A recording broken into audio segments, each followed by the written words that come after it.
Alright, as usual, I will be in the background setting things up. Probably talking a little bit about random stuff that I've noticed that has nothing to do with the Testaments or Handmaid's Tale or anything, just because it's something to talk about. I am, by the way, eating a banana while you are waiting, because I had taken it out earlier and forgot about it. And my kid noticed it and brought it to me.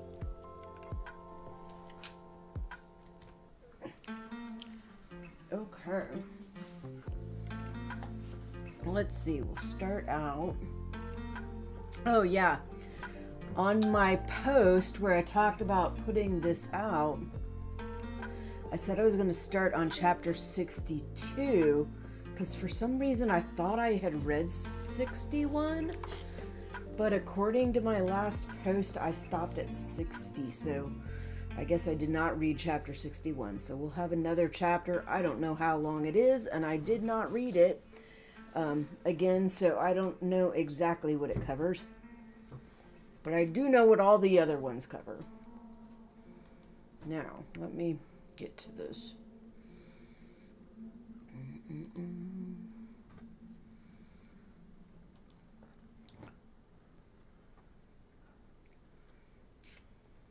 I also put a different thumbnail than I because I intended to use the thumbnail with Margaret Atwood's book that has both the girls' silhouettes on it. But for some reason it didn't show up when I went to go live, so I put a different thumbnail. Anyway.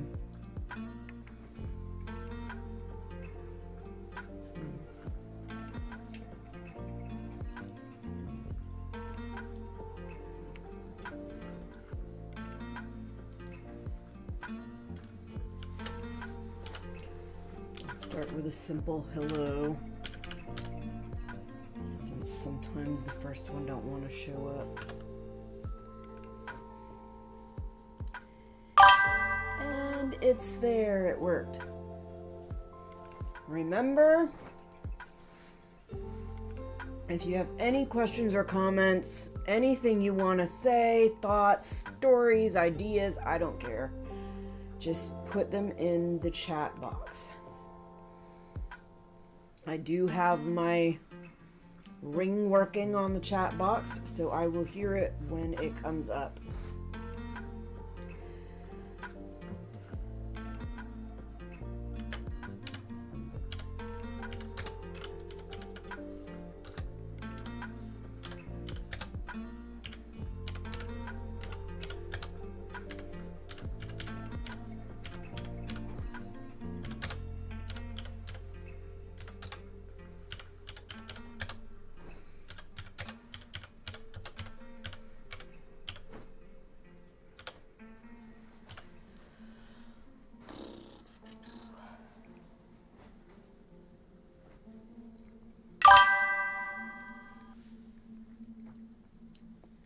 Oh yeah.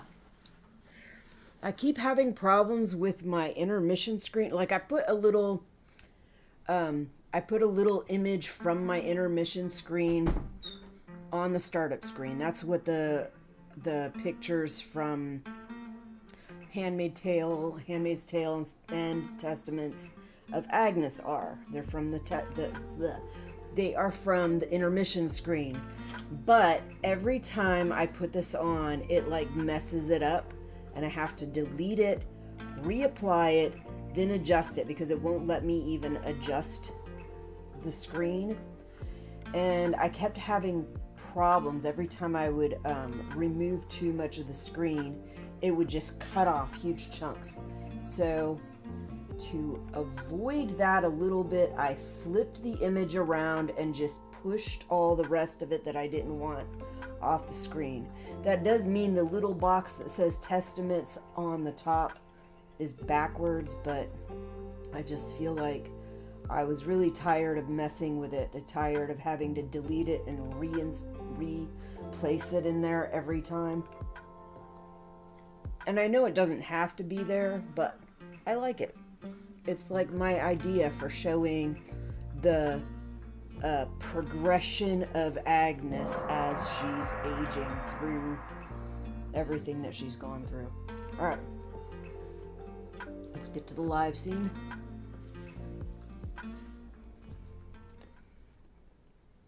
I'm eating that last little bite. All right, hello everyone. This is Venus Brown. I am back with another live read from Margaret Atwood's book, The Testaments. We are getting pretty far into this. We are finally at the section of the book where they are leaving Gilead. They are on their way out. And there is this whole plan in place where anything and everything could go wrong. And there are going to be some things that are going to go wrong. I don't believe we're going to see most of that right now. That is going to happen later. But what we are going to see is, I think, right before things start going awry, we're going to see them taking their initial drive out of the place that they've basically called home for a while now. That Agnes has called home for a long time now. And they're going to be, I think, going up the coast. Now, at some point, they're going to talk about where they landed towards the end of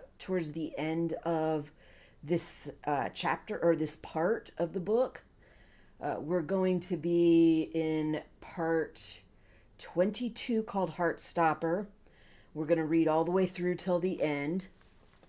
And at the end of that, the driver tells them where they're at. And I don't know exactly where they're at. I don't even know if it's a real place. I'm assuming it is. So when we get to that, I'm going to go to my maps and put it in my maps and see if it comes up, so I can, so that we can all take a look at where exactly they are and where they are going, because the next branch of the trip after that is where I really get freaked out, where I really feel so uncomfortable about these teenagers taking this dangerous trip. But before that, what we're reading on this section, nothing really goes all that wrong. Things seem to pretty much go kind of as planned. There's a little bit that doesn't go quite right, and they head up the coast.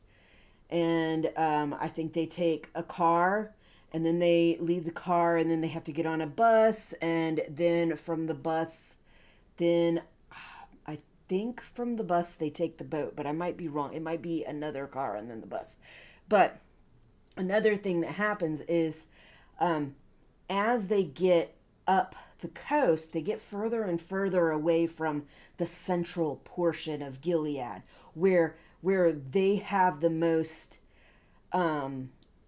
control, the most strength, things like that. Where outside of that area, people are not so strictly following Gilead. They do not approve of all the shit that Gilead is doing. They're kind of stuck there. Yes, there are people that are full on believers, but the further out they get, I think the more they run into people that are like not strict believers and not so heavily caught up in the role playing that these girls have had to do their entire lives, that most of the people that live in the area they live in have had to do their entire lives, because of how narrow and strict everything is over where they live. But anyway, the other thing is that we go from an area where Agnes is very used to her life. She's been raised up in this little bubble, in this one small part of the world, and never has really seen outside of it.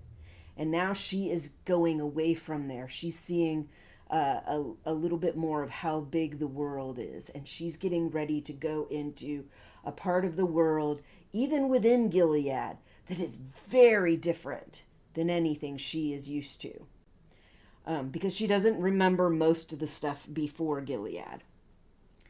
Whereas Daisy is getting ready to leave Gilead, where she was very uncomfortable. It wasn't her home. She was not used to it. And now she is going back home, where she feels more comfortable and things are better for her, at least.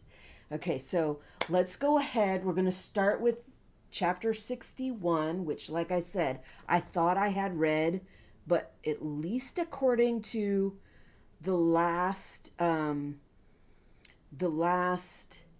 live stream that I did, apparently I did not read that chapter. So we'll start on 61, even though I thought we were all the way to 62.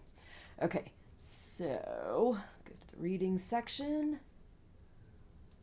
And I believe we're on page 320. Oh no, it's going to be earlier than 320 because I got to go to chapter 61. So let's see. 61 is very short, so it's not too bad. The next morning, Nicole and I slipped quietly out of Doorway C. The clouds in the east were pink and gold. The birds were chirping. The early morning air was still fresh. There was no one else about. We walked quickly and quietly along the pathway in front of Ardua Hall, towards the statue of Aunt Lydia. See, I thought I read this. I may have read it and just didn't write it in the title, but I'll go ahead and read it again. Just as we got to it, Aunt Vidala came around the corner of the adjacent building, walking resolutely. "Aunt Victoria," she said, "why are you wearing that dress? The next Thanksgiving isn't until Sunday." She peered at Nicole. "And who is that with you? That's the new girl, Jade. She isn't supposed to..." She reached out her hand and grabbed Nicole's strand of pearls, which broke. Yeah, I do remember reading this. So I think we did read chapter 61. I just didn't put it on the thing or something. Anyway, but I'll continue with it anyway. Nicole did something with her fist. It was so fast, I hardly saw it. But she hit Aunt Vidala in the chest. Aunt Vidala crumpled to the ground. Her face was pasty white. Her eyes were closed. "Oh no," I began to say. "Help me," said Nicole. She took Aunt Vidala by the feet and dragged her behind the base of the statue. "Fingers crossed," she said. "Let's go." And she took me by the arm. There was an orange on the ground. Nicole picked it up and put it into her pearl girl's dress pocket. "Is she dead?" I whispered. "Don't know," said Nicole. "Come on, we need to hurry." We reached the gate. We showed our passes. The angels let us out. Nicole was holding her cloak shut so no one would see that her pearls were missing. There was a black car further up the street to the right, as Aunt Lydia had said there would be. The driver did not turn his head as we got in. "All set, ladies?" he said. I said, "Yes, thank you." But Nicole said, "We're not ladies." I nudged her with my elbow. "Don't talk to him like that," I whispered. "He's not a real guardian," she said. "Aunt Lydia's not a moron." She took the orange out of her pocket and began peeling it. The crisp scent of it filled the air. "Want some?" she asked me. "You can have half." "No, thank you," I said. "It's not right to eat it." It had been a sacred offering of a kind, after all. She ate the whole orange. She'll make a misstep, I was thinking. Someone will notice. She'll get us arrested. So this I do remember reading, and this thing about the orange is going to come up in, I think, the next chapter. So let's go ahead on, because this is where I thought we were starting today, which apparently we should have, and that title was not right, or I was misreading something. I'm not sure. Transcript of Witness Testimony 369b, Chapter 62. So now we're with Daisy or Jade's telling. "I was feeling sorry that I'd punched Aunt Vidala, though not very sorry. If I hadn't hit her, she would have yelled and then we have been stopped. Even so, my heart was pounding. What if I'd actually killed her? But once they found her, dead or alive, there would be a hunt for us. We were in it up to the neck, as Ada would say. Meanwhile, Agnes was acting offended in that silent, pinched mouth way the aunts had of letting you know that you'd crossed one of their lines. Most likely it was the orange. Maybe I shouldn't have taken it. Then I had a bad thought. Dogs. Oranges are really scented. I started worrying about what to do with the peels. So, like I said, the orange would come up because oranges do have a very strong citrus scent. Easy to pick up, even just the peels. So, yeah, I don't blame her for worrying about that. I don't remember what she said she did with them, but I don't think it got anybody caught. But Agnes stays peeved about it for a while. My left arm had begun to itch again, around the O. Why was it taking so long to heal? When Aunt Lydia was sticking the microdot into my arm, I'd thought her plan was brilliant. But now, I felt it might not have been such a good idea. If my body and the message were one, what would happen if my body didn't make it to Canada? I could hardly cut off my arm and mail it. And I don't remember exactly who it happens to. This is a spoiler for the next time we read. But I don't remember exactly who ends up ill, but one of the girls ends up ill. And if it was her that got ill, and like that whole thing got infected, then yeah, like this whole thing could have ended up being to no avail, which would suck. But that doesn't happen. All right, I could hardly cut my arm off and mail it. Our car went through a couple of checkpoints, passports, angels peering in the window to make sure we were us. But Agnes had told me to let the driver do the talking, and he did. Pearl girls this and that, and how noble we were, and what sacrifices we were making. At one of them, the angel said, "Good luck on your mission." At another one, further out of town, they joked among themselves. Hope they don't bring back any ugly girls or sluts. It's one or the other, laughs from both checkpoint angels. Agnes put her hand on my arm. Don't talk back, she said. When we'd reached the countryside and were on a highway, the driver handed us a couple of sandwiches. Gilead fake cheese. I guess this is breakfast, I said to Agnes. Toe jam on white. We should give thanks, said Agnes in her pious aunt's voice.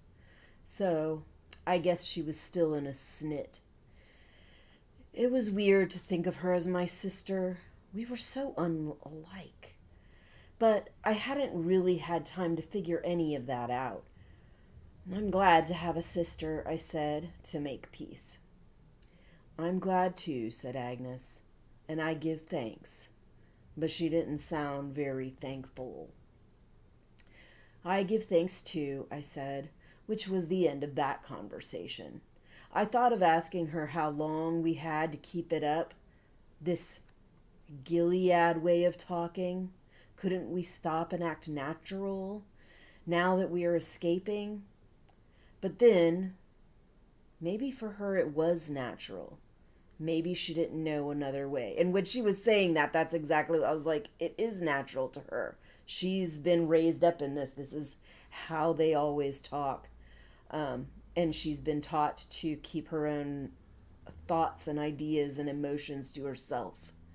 So that would just be the way of things until she starts to get used to being allowed to impart her own thoughts and her own ideas and, giving real input.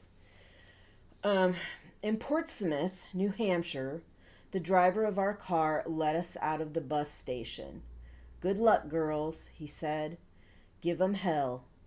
"See, he's not a real guardian," I said, hoping to get Agnes talking again.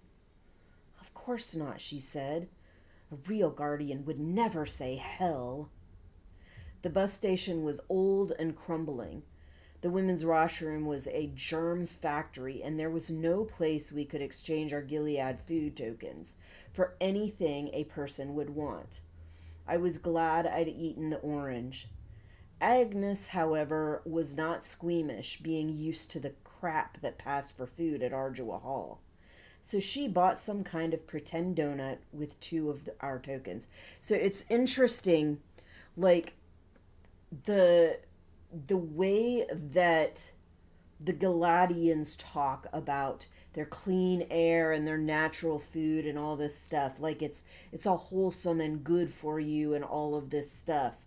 And I know they've expressly stated how the food is bland and everything, but they seem to be totally fine with it.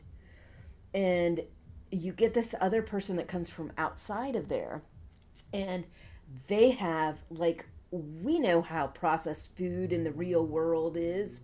Like, we might think of it as unhealthy and bad for you and not good food and all of this. But I think that Daisy and all the rest of us, we get used to this stuff. It's what we're used to, it's what we like. And so going from this prepackaged, not necessarily healthy food with lots of flavor to this, okay, all organic, healthy food except for their fake cheese because they can't afford it, stuff like that, that is more bland but more natural, is like, no, this isn't good. This is nasty. I do find it very strange that they used the fake cheese because they seem to be so, like, into this fucking crunchy lifestyle, the healthy food, the organic, and all of that. So I would think that if they can't afford real cheese, they would just stop getting it. Like, find some other alternative. I would also think that they would have some freaking farms where they can make their own cheese. So I find it very weird that they would have a fake plasticky cheese. But anyway, let's see. Where was I? Oh yeah, I wanted to, before I do this, I'm going to try to figure out where I am so I know where to go when I'm come back.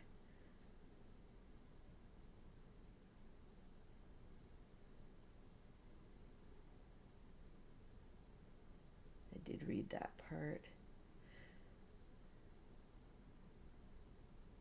Okay, so yeah, she had just gotten the pretend donut with the two tokens. So I'm going to go ahead and look at the map now to see where did he say? I know he said somewhere. It's like New Hampshire. Portsmouth, New Hampshire. So I'm going to look that up. So, where did I put my little map? Here it is. All right. Portsmouth. Now, we had a Portsmouth in Virginia, so I know how to spell it. Portsmouth, New Hampshire. All right. Ooh, that is pretty far up. Okay, so they are here. Not up there's the Bay of Fundy. Good Lord. Where are they going?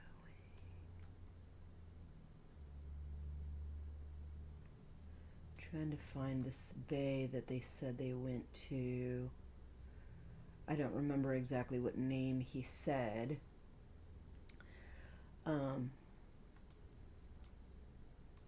I guess when we get to it, I'll go ahead and put it in there. But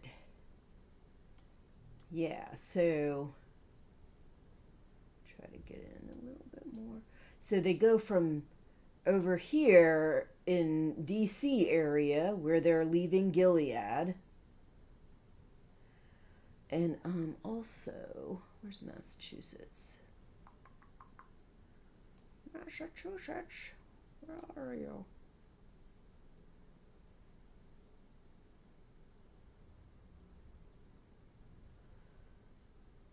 It's like I really thought Massachusetts was near there.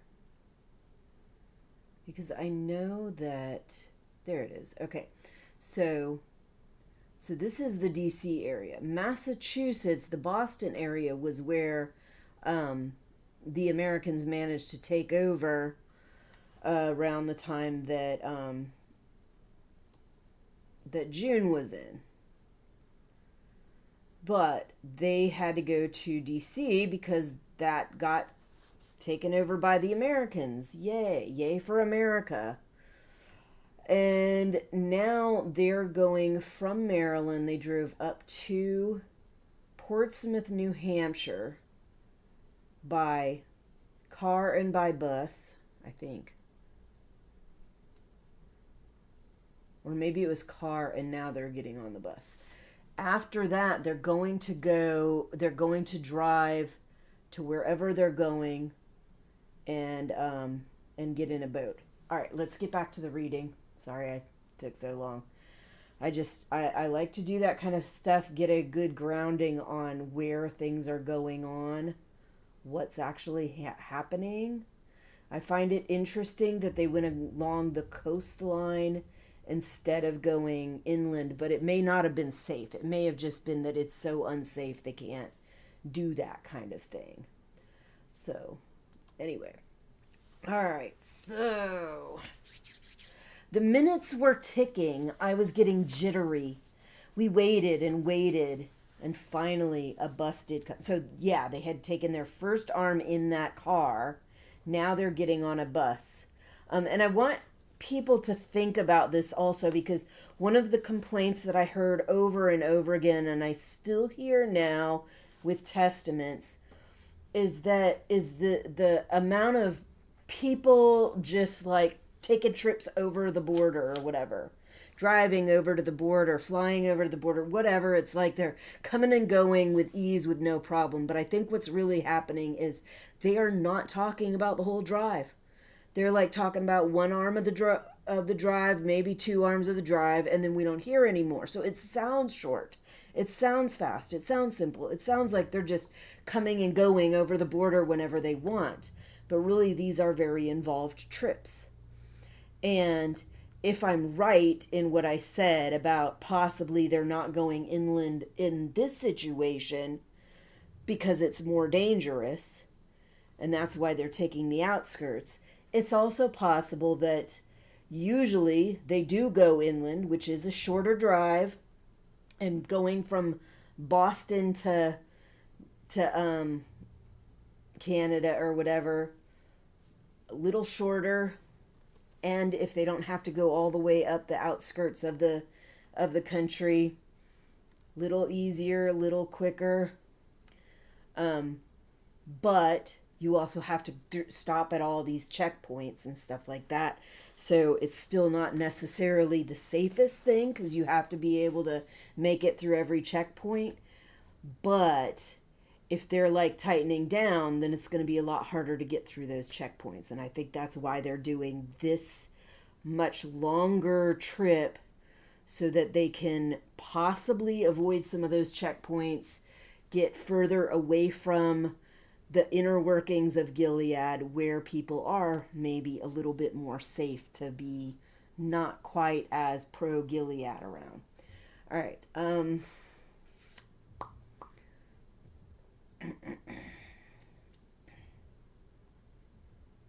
Okay.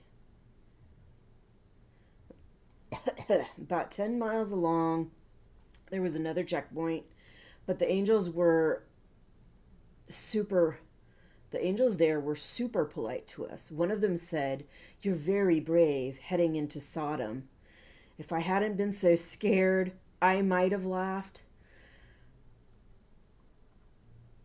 The idea of Canada being Sodom was hilarious, considering how boring and ordinary it mostly was. It wasn't like there was a non-stop countrywide orgy going on. Agnes squeezed my hand to tell me she would do the talking. She had the Ardua Hall knack of keeping her face flat and calm. "We are simply doing our service for Gilead," she said in her unspoken robot aunt's way. And the angel said, "Praise be." The ride got bumpier. They must have been keeping their road repair money for roads more people were likely to use, since trading with Canada was practically shut down nowadays. Who'd want to go to North Gilead unless you lived there? The bus wasn't full. Everyone on it was econo class. We were on the scenic route, winding along the coast, but it wasn't all that scenic. There were a lot of closed-down motels and roadside restaurants, and more than one big, red, smiling lobster that was falling apart. As we went north, the friendliness decreased. There were angry looks. And I had the feeling that our Pearl Girls mission, and even the whole Gilead thing, was leaking popularity. No one spat at us, but they scowled as if they would like to. I wondered how far we had come. Agnes had the map that had been marked up by Aunt Lydia, but I didn't like to ask her to take it out. The two of us looking at a map would be suspicious. The bus was slow, and I was getting more and more anxious. How soon before someone noticed we weren't at Ardua Hall? Would they believe my bogus note? Would they call ahead, set up a roadblock, stop the bus? We were so conspicuous. And then we took a detour, and it was one-way traffic, and Agnes started fidgeting with her hands. I nudged her with my elbow. "We need to look serene, remember?" She gave me a wan smile and folded her hands in her lap. I could feel her taking deep breaths and letting them out slowly. They did teach you a few things at Ardua Hall, and self-control was one of them.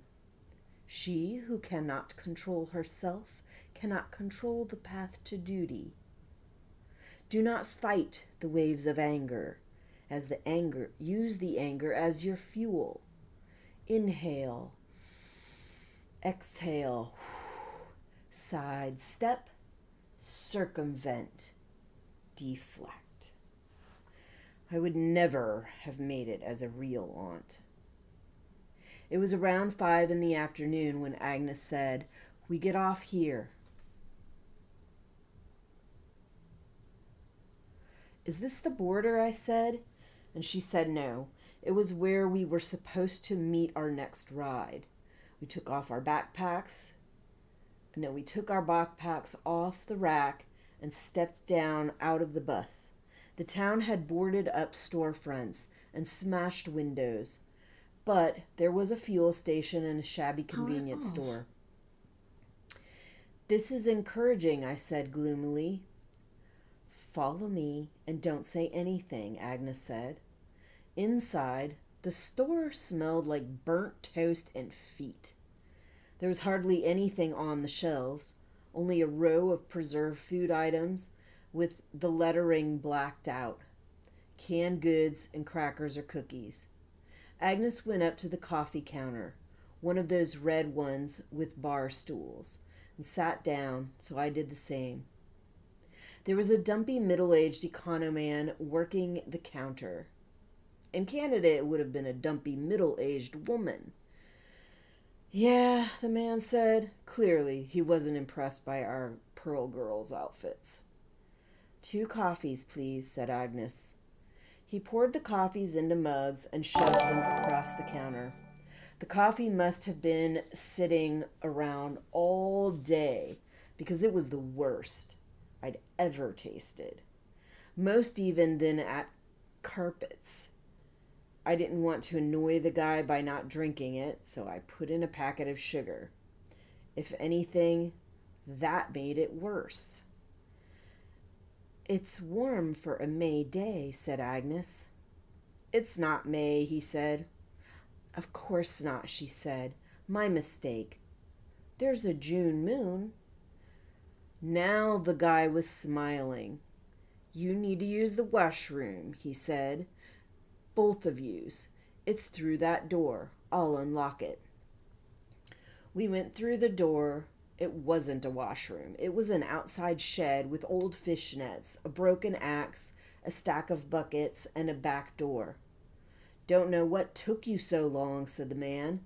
"Fucking bus. It's always late. Here's your new stuff. There's flashlights. Put your dresses in those backpacks. I'll dump them later. I'll be outside. We need to get a move on." The clothes were jeans and long t-shirts and wool socks and hiking boots, plaid jackets, fleece pull-on hats, waterproof jackets. I had a little trouble with the left t-shirt sleeve. Something caught on the O. I said, "Fucking shit," and then, "Sorry." I don't think I've ever changed clothes so fast in my life, but once I got the silver dress off and those clothes on, I began to feel more like myself. And this is going to be a very different story from how Agnes feels about the whole situation. Okay, so let's first... Oh gosh, he hasn't said... So, let me see. What am I doing? We'll go to live scene for a little bit. Okay, so they're slowly kind of getting along the coastline and going further and further out. The looks are not so pleasing anymore. They're not getting the praise bees and stuff. Now people are like giving them the side eye. Like, "You fucking pearl girl." Like they know that these girls are doing a certain kind of work and they don't appreciate it.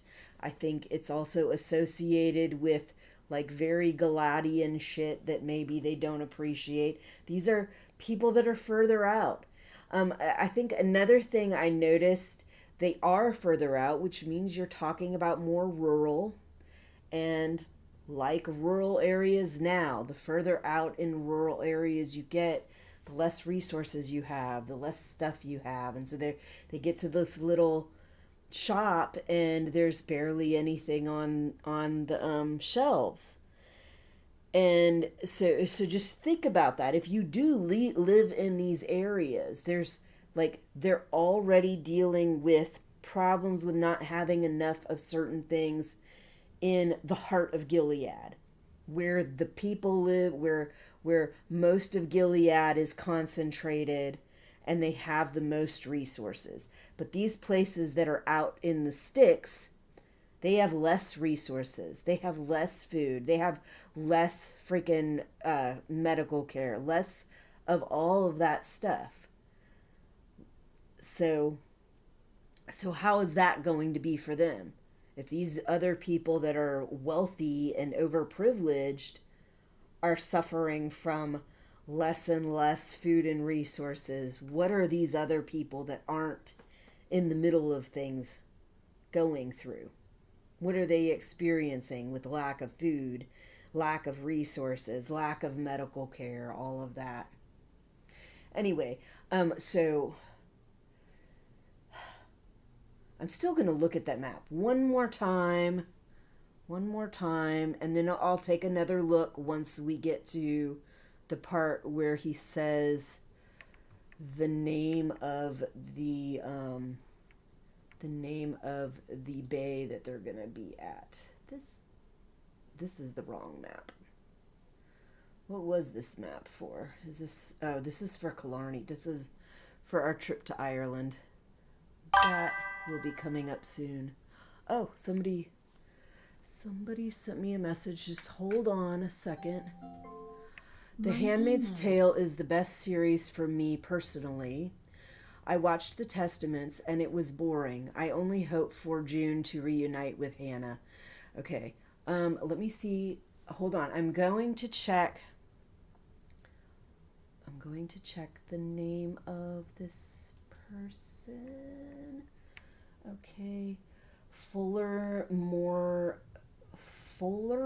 every day. Fuller, more. And much love, sister. Thank you so much. Okay, let's go back to the map now. All right.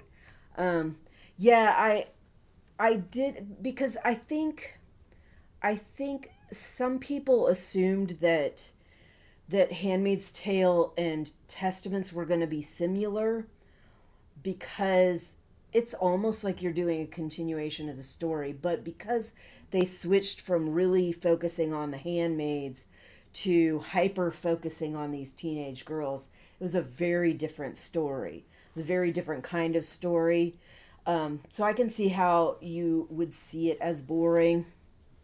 I didn't, but I really hyper focused a lot on the little details and the creepy shit that was going on. The idea is that these teenage girls are being married off to these old men. Like, that whole situation is awful, and the reality that they're really having to, like,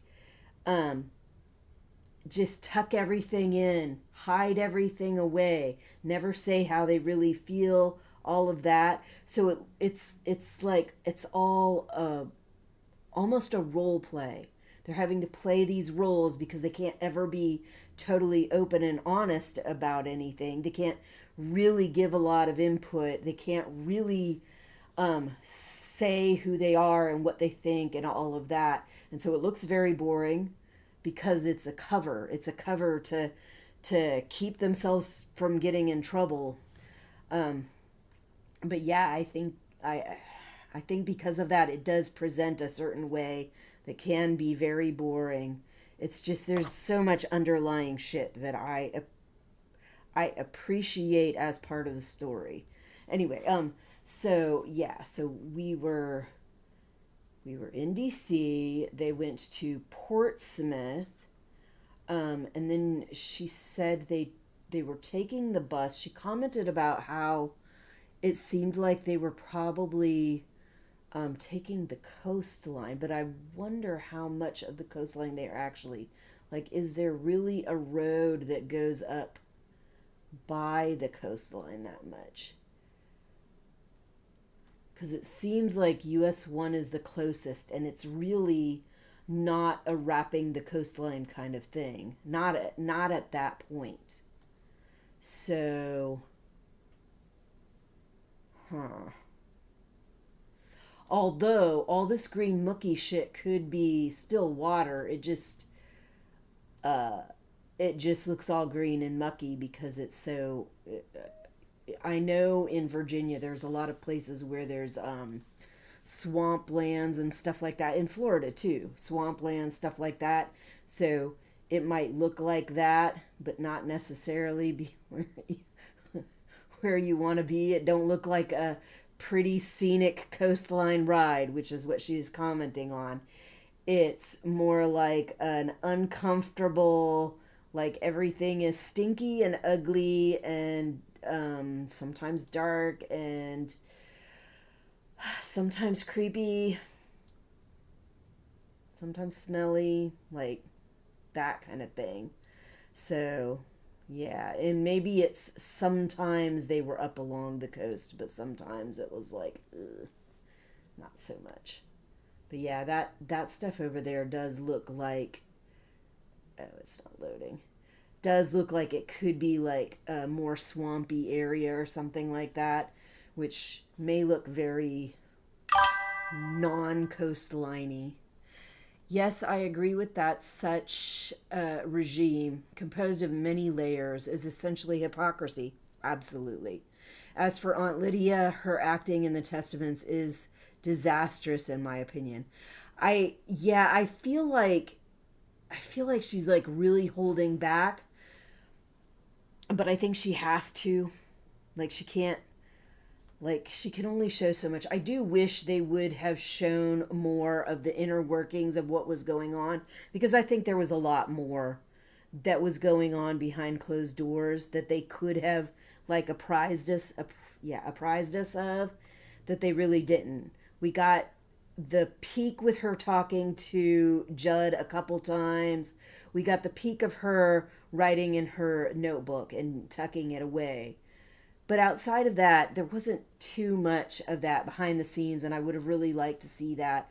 So I felt like most of the time she's just trying to bide time, keep from getting caught, and also continue this sort of competition with Vidala.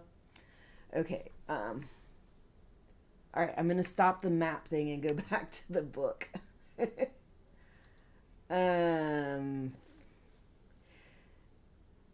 Is this the border? I said, and she said no, it was where we were supposed to meet our next ride. Oh, wait a minute, did I read this whole thing? Yeah, I think so, because I think she said the fucking shit thing and then sorry. I don't think, yeah. Okay, so I read that whole thing. Now we're on to the next chapter, and we're back to Agnes again. Transcript of Witness Testimony 369A, 63. Oh, I think also with Lydia in the Testaments, she's so much more in a hands-off position. She's not actually teaching these girls. She's like administrative.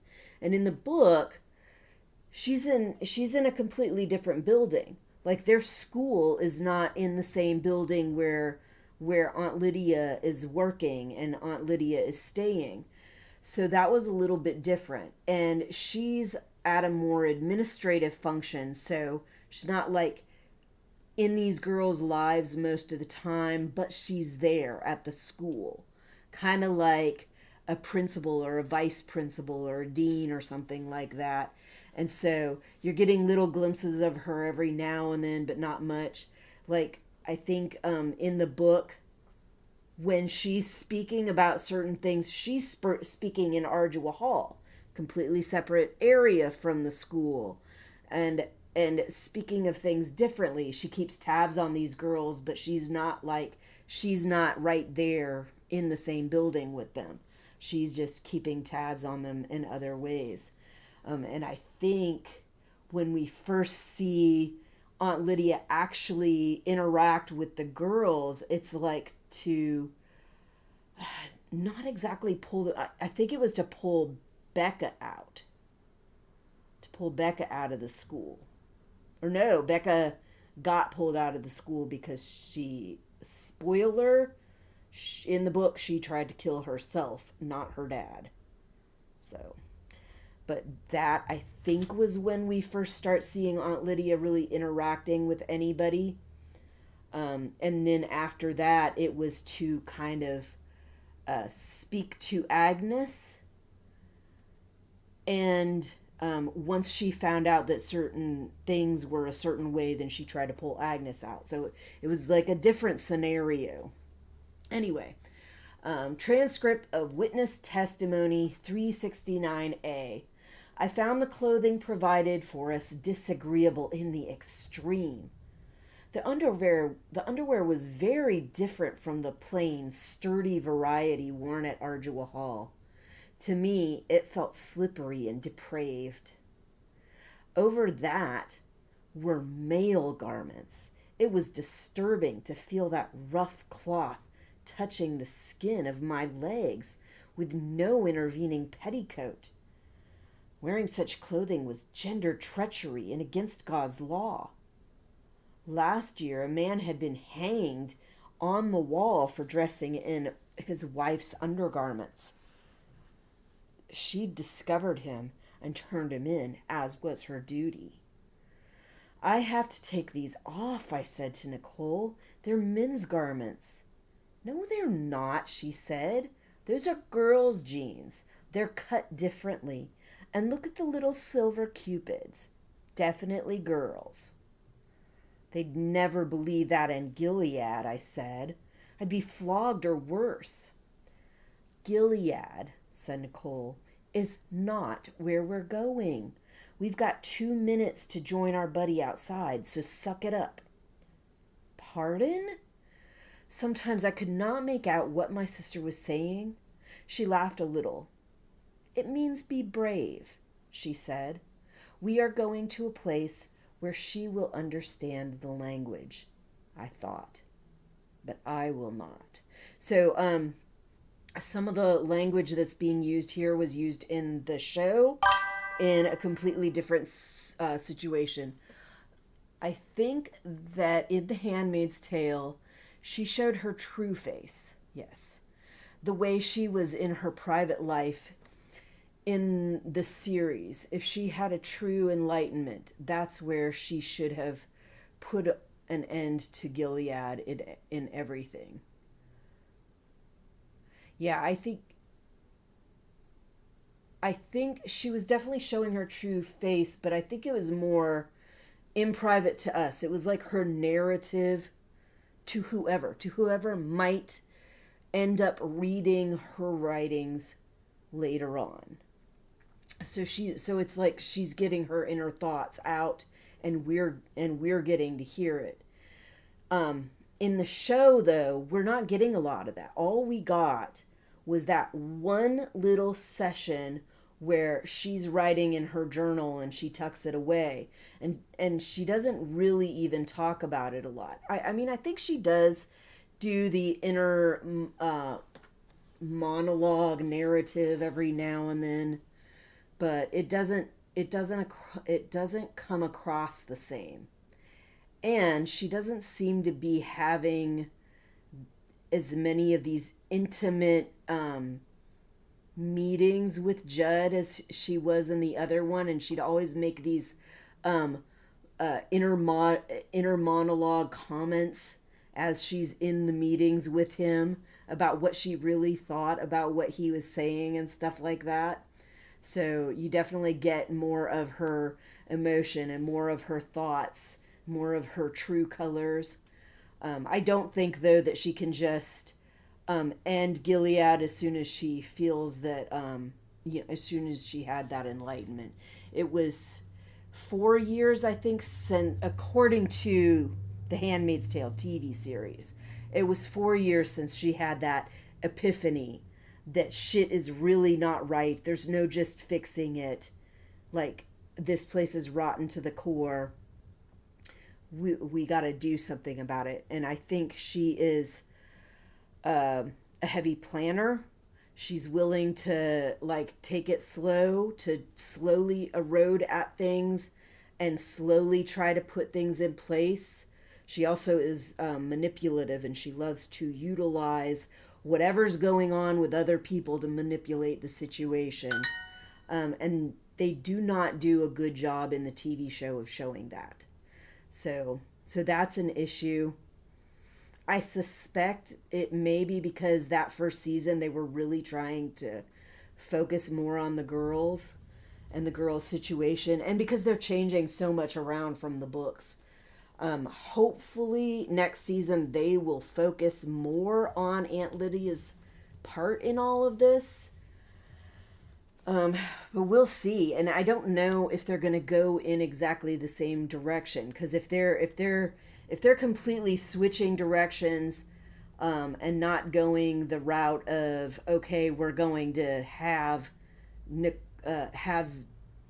Nicole, Holly, Daisy, Jade confiscate all this material she's written and get it out to the masses, and we're going to go the route of Daisy is going to try to infiltrate Gilead from within by utilizing an army of teenage girls instead. If they're doing a complete split, then that may not happen. But if they try to, like, intermingle the two plans, keep Lydia being part of the plan and Daisy being part of the plan, then hopefully we'll get more interactions from Lydia, more of the inner workings of what the fuck's going on, because I think they were really keeping a lot of shit undercover, like the differences between Judd in the book and Judd on the story, the differences between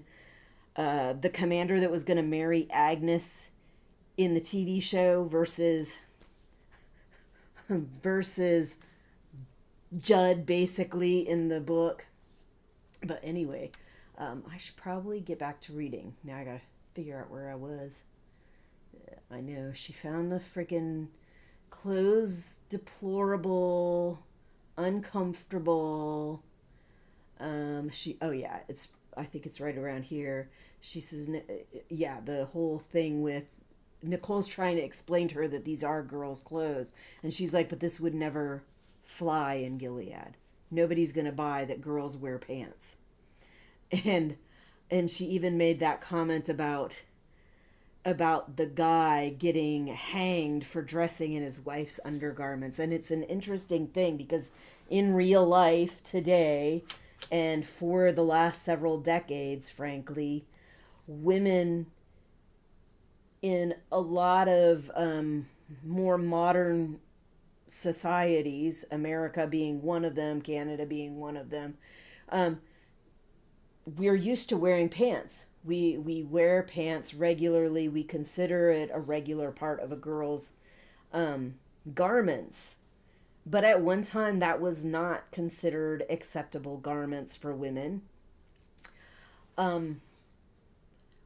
But we also, it's like the one area, I think, in my opinion, where women, in some ways, maybe are a little better off than men. Like, we are actually allowed to wear clothing that used to be considered male clothing. We are actually allowed to wear feminine and masculine clothing, and nobody really thinks much of it. At least not here. But there are still some societies, there are still some cultures where that is considered depraved. That is considered uncouth, out of line, like women shouldn't dress like that. But men, it's funny. Another thing that I think is interesting, back in the day, a lot of the things that are considered women's clothing actually started for men. Long freaking boots and shit like that, those were what men wore when they were riding horses and shit like that. Cloaks, gowns, robes, like all this stuff, all those things men had worn. And now we have a variety of things that now are considered women's clothes, and men wouldn't wear them, even though they used to be men's clothes. So I think that's interesting and strange, but it's a reality. So you have this double standard where women are allowed to wear what at one point would have been considered traditional men's clothes, and now women can wear either, and nobody really gives it much thought.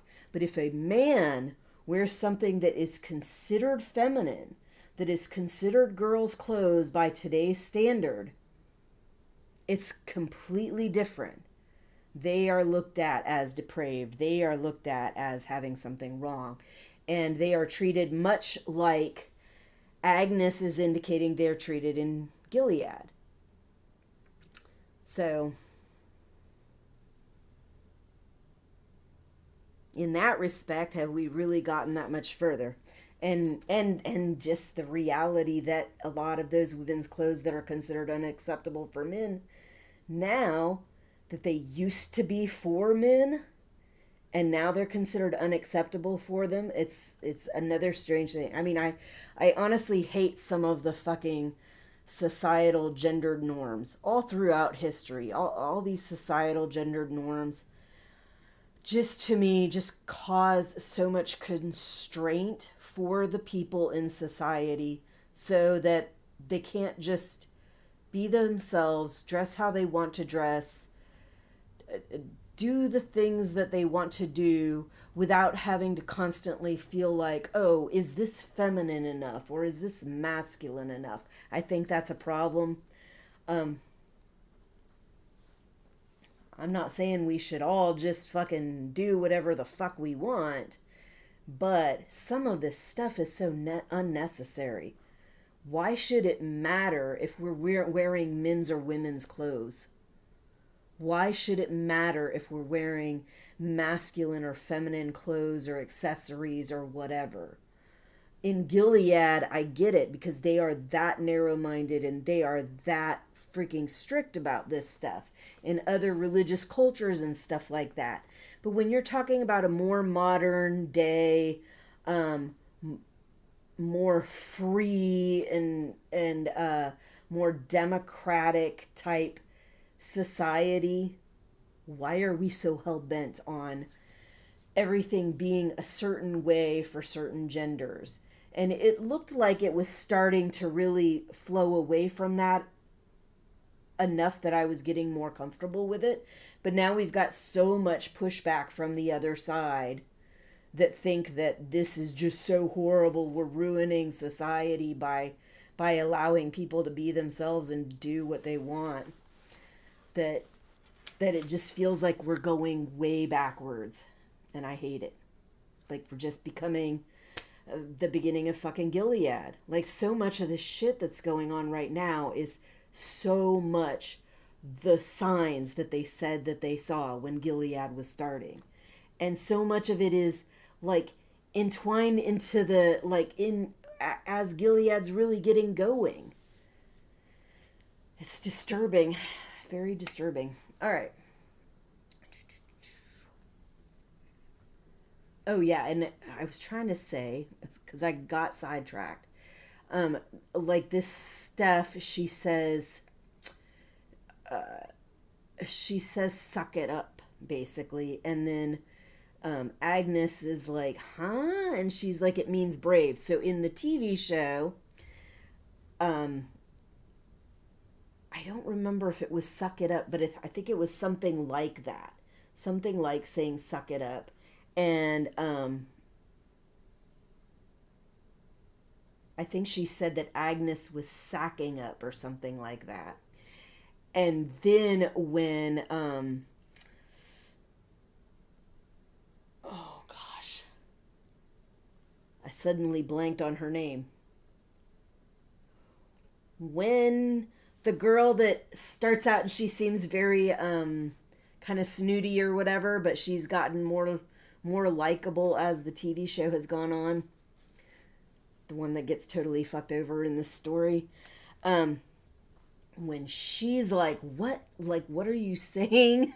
And Daisy explains it means to be brave. It means she's being brave. She's like, she's doing what needs to be done to get the right thing done. And that was in response to Becca being taken away, knowing that they were likely to never see Becca again.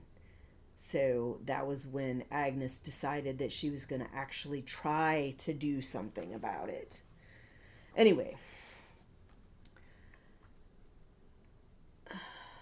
we are going to a place where she will understand the language, I thought, and I will not. The man had a battered pickup. The three of us squashed into the front seat. It was beginning to drizzle. Thank you for all you're doing for us, I said, and the man grunted. I get paid, he said, for putting my neck in the noose. I'm too old for this. So he's definitely seems to like have some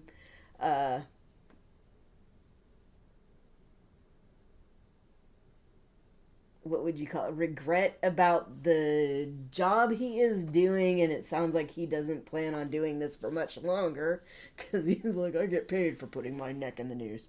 I'm too old for this. So maybe he might not be doing this. And Lydia does say in the story that they do have these people further up north that they are more likely to do stuff for May Day because they get paid for it. Not necessarily because they want to do the right thing, but because they get paid for it. And like I said, they are further out away from Gilead. They're not under their tight control as much. So it is a little bit easier for them to kind of do things that are for themselves, to have their own thoughts and ideas without sticking so strictly to the Gilead role-playing so that you don't end up getting killed. Okay, the driver must have been drinking while we were changing our clothes. I could smell the alcohol. I remembered that smell from the dinner parties Commander Kyle would have when I was young. Rosa and Vera used to finish up what was left in the glass sometimes.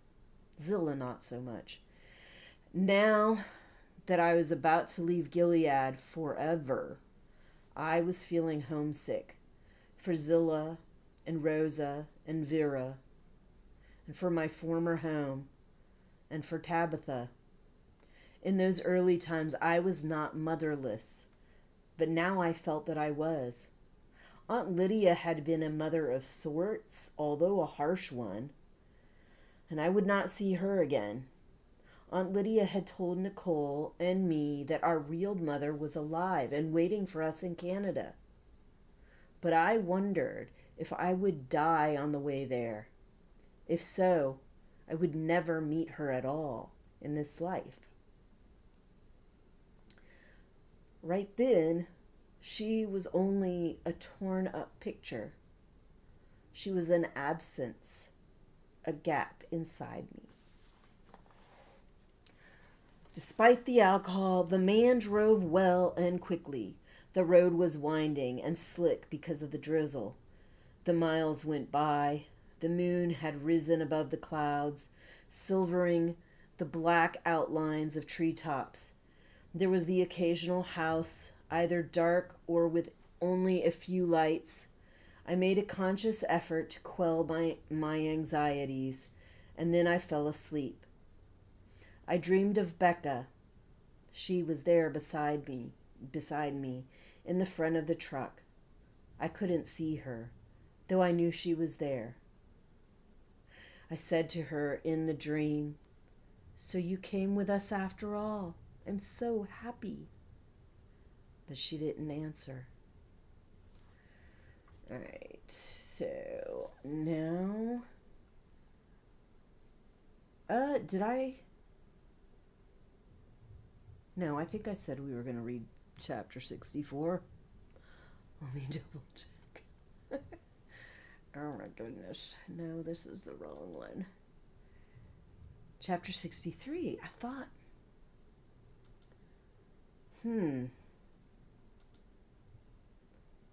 so confused. 61, 62, 60. I should have said 64. Okay, another mistake.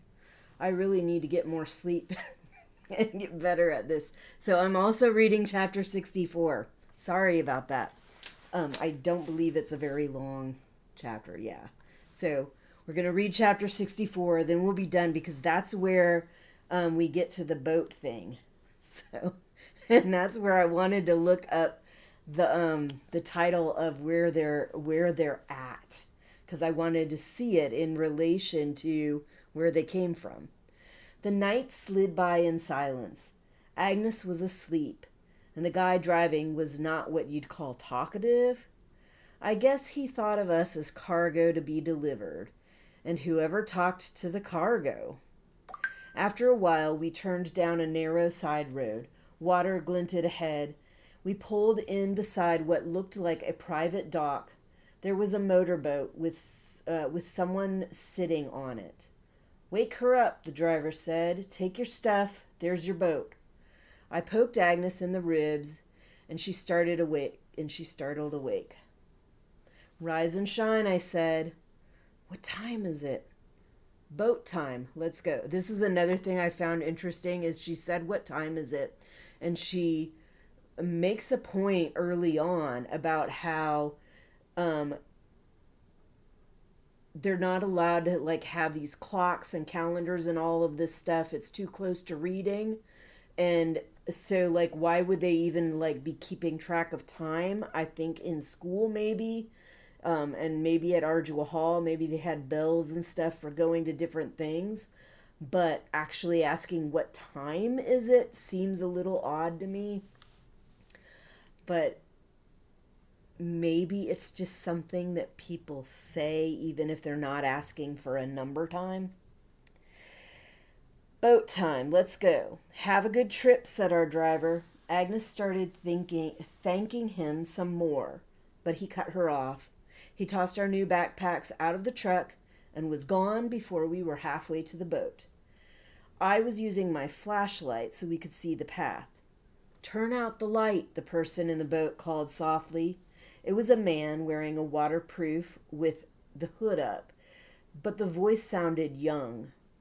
"You can see okay. Take it slow. Sit on the middle seat." "Is this the ocean?" Agnes asked. He laughed. "Not yet," he said. "This is the Penobscot River. You'll get to the ocean soon enough." The motor was electric and very quiet. So I'm going to look that up. So I'm just going to highlight it and copy it so I can look it up in a little bit. The boat went right down the middle of the river. There was a crescent moon and the water was reflecting. "Look," Agnes whispered. "I've never seen anything so beautiful. It's like a trail of light." At that moment, I felt older than her. We were almost outside Gilead now, and the rules were changing. She was going to a new place where she wouldn't know how things were done. But I was going home.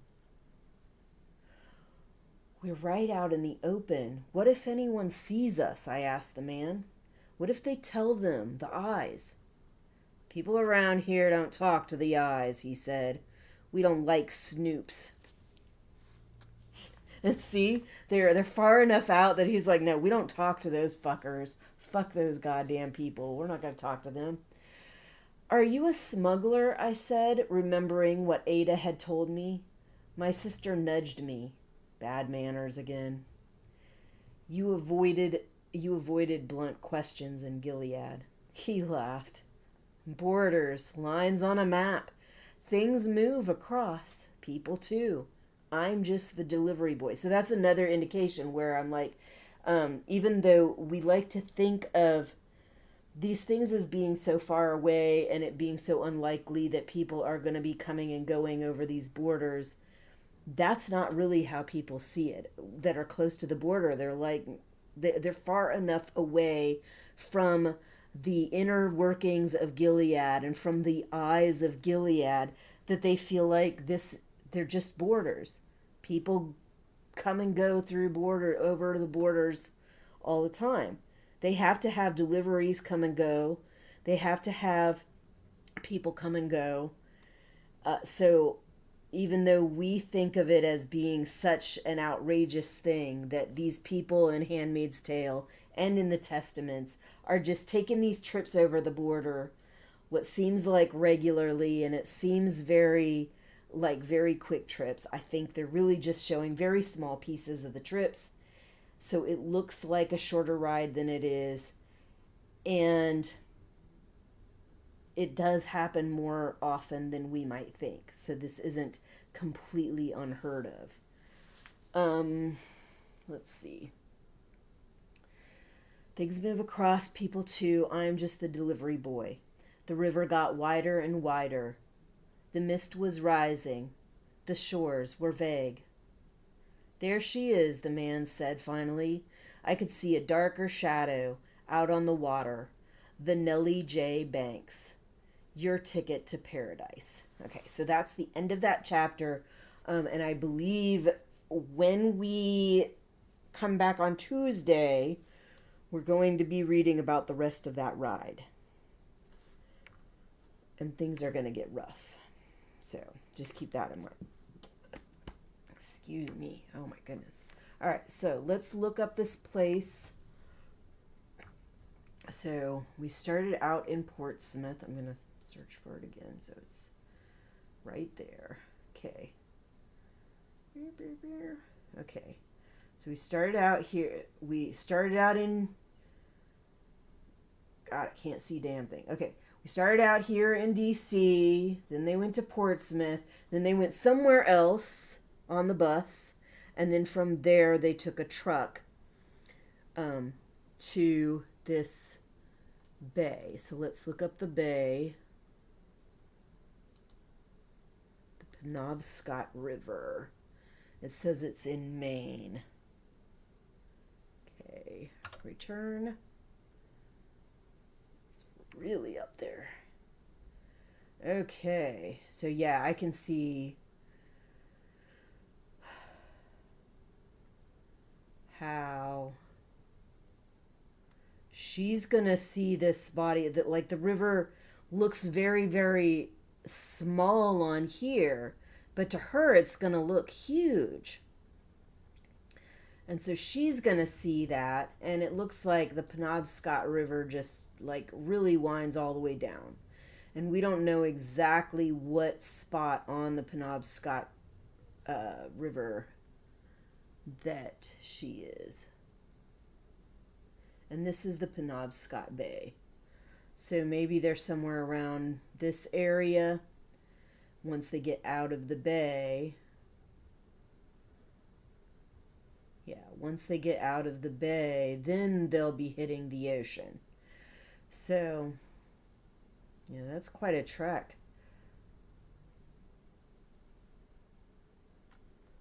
Let me see.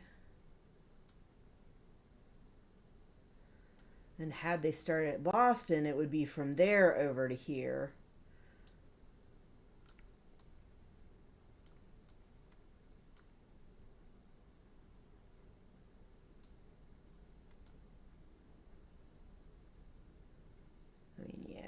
I'm assuming it's just basically they're basically going along this route for the most part, maybe off of it here and there.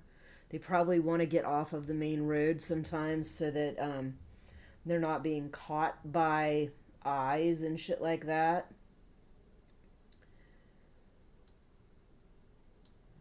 But at some point around here, they're getting in this boat so that they can get out on the ocean and head up this way, I guess, so they can get over to New Brunswick. I'm so used to going to Canada this direction over here. Like, I didn't even think of trying to go that way, but it's still Canada. And it is interesting that it is such a longer actual trip going this way than going this way or this way.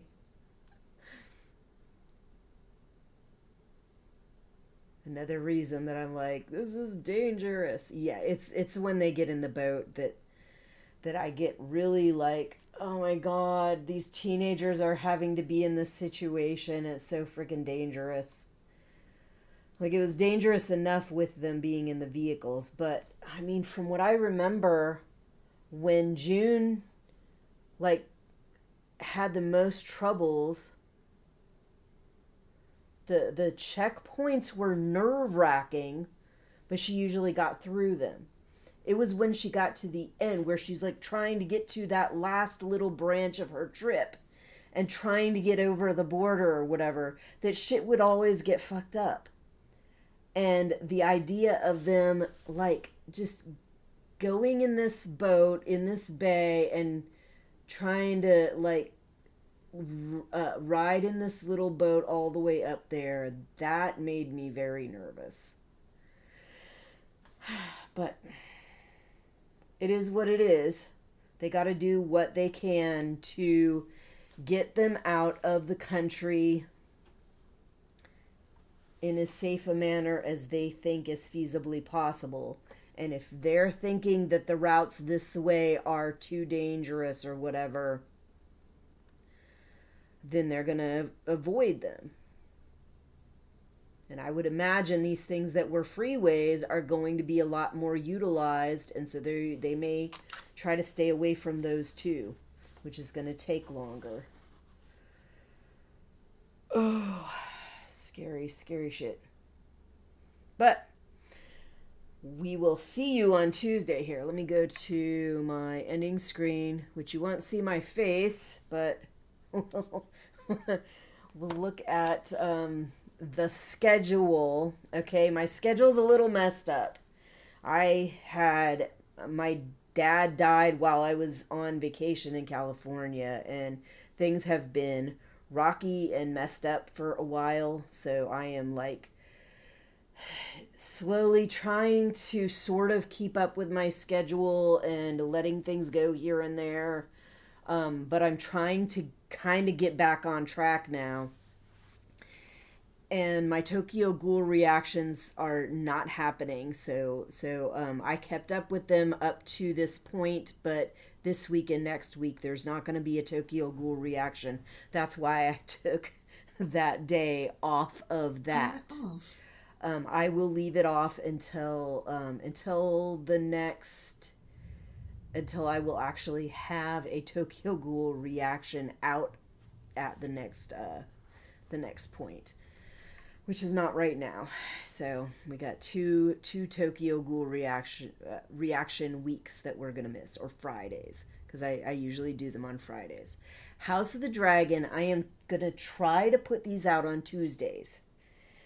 I know that the episode comes out Sunday night, and I don't usually watch them at night.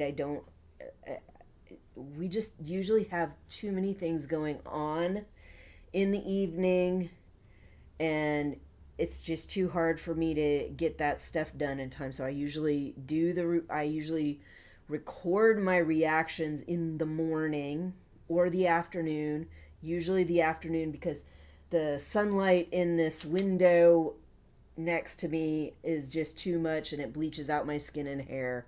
So I usually have to do the reaction in the afternoon. So Monday afternoon, and then I don't get around to actually doing the breakdown, the live stream, until later. And the reactions, I'm recording them now, but I am not going to be editing them until much later on. So I'm going to record the reactions, and I will save them in a folder for me to start editing later on down the road. Right now I'm going to be doing live streams of a breakdown of the show, favorites and least favorites, what I thought of the show, that kind of thing. I'll probably show images here and there. This first episode, I tried to do video clips from the show, and the way that I did it just took forever. So I'm not going to do that. I'm going to just do, I'll record a breakdown, because I have the hardest time getting the breakdowns. I have like a lot of places where I have long spaces where I'm trying to think of how I want to say things. So I record the breakdown ahead of time, then I'll go and edit it, which shouldn't take nearly as long since I won't have the video clips and stuff in between. And then I can like slip some images here and there when I think I need one, but I'm not going to have the video clips. So it should take much less time to edit that. So it's all going to be a matter of, when do I get the recording done? When do I get all my notes done? Because I watch it a second time to write the notes. I do the reaction the first time, then I write the notes for the live stream the next time, which I watch with my husband the second time. And then I will go ahead and do the live stream, where I'll talk about what I thought of the episode, what I think about some of the things going on in the episode. I play the pre-recorded breakdown that I do, and then I do my best and worst, least favorite, most favorite, anything like that. What did I think of the show? All of that. And that's it. But I'm going to try to do on Tuesdays. I will try to do it on Tuesdays, but it may not happen till Wednesdays. I think when I originally wrote it down as Thursday, but I don't think I'm going to do it Thursdays. I think it was just that this last week, it took me so long to get access to the show, and so long to get done with everything, that it was like late Thursday by the time I did the live stream. And then the live stream was messed up because the sound on my edited breakdown was missing. My sound was there, but the sound from the show clips that I had done was missing because freaking DaVinci Resolve did an update where they changed some of the defaults, so it wasn't exporting my video with that soundtrack on there, which was annoying. The other ones that I do, it's set to automatically save from the bus file, and the bus file is basically a file that has all the audio tracks on one track. And for some reason, it was just loading the first track, which was me, and the second track that had the show on it was not there.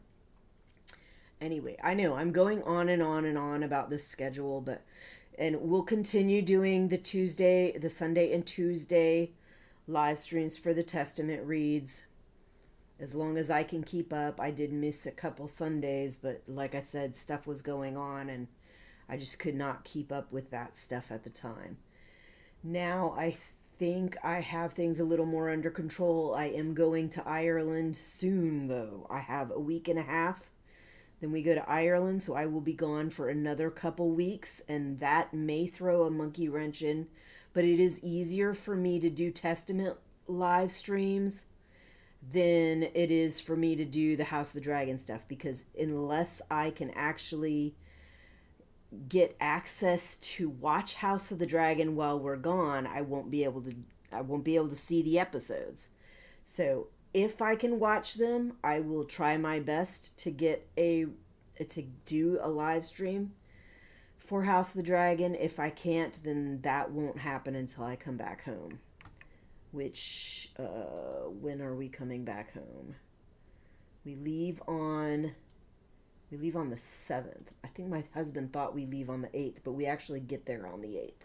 We leave on the 7th. We come back, I think, on the 21st or 22nd. I think.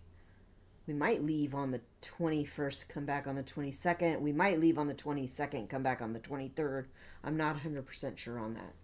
But, yeah, after that, I will try my best to get back to a completely regular schedule. But I still think the Testament live reads I should be able to keep up with. It is just easier for me to do these than to do the other reactions and live streams that I have. Because the live streams and the TV show reactions, I have to be able to edit stuff a lot more than I do for this. This I can put everything on Streamlabs and not have to worry about editing anything. Anyway, I think that's all I got for you for right now. I will see you when I see you. Bye.